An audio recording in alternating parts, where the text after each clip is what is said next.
Tennessee Senator Marsha Blackburn joins us now. Important for you to get on the record saying that federal tax dollars should not be going to this? That's right, Dana. And one of the items of concern is that the Department of Education has decided to offer grants to school districts who are going to teach the 1619 project. And of course, we think it is vitally important to focus on our nation's history. And we have historians who have debunked much of this poison that is going into children's classrooms through the 1619 project. And by the way, the cities, Chicago is one of the cities that has allowed this in. California is one of the states that has allowed this into their curriculum.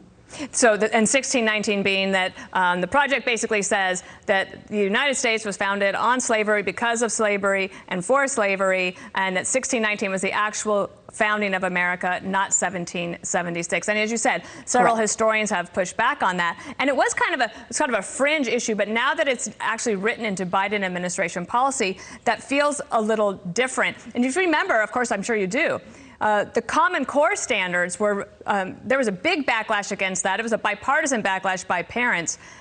Do you think this could be the same thing for critical race theory when you're talking about our actual founding of America?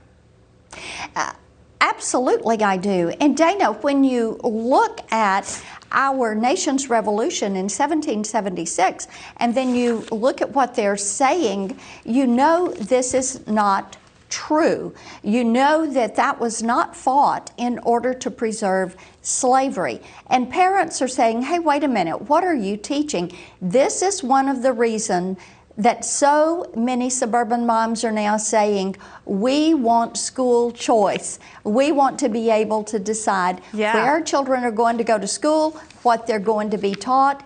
And when you're trying to reposition our nation's history and have this revisionist history that is taught, they know that this is not factual. They do not want it in the classrooms. And so I think you're going to see more parents speak up. Let me just jump in and say that in Dallas, we were just talking to Karl Rove about, there was an election over the weekend that was basically looking to fill this, the late Representative Wright's seat. But there was also a school board election, and by 70% of the vote, the candidates that were going against sort of woke education, they won by 70%. It was a bitterly contested election.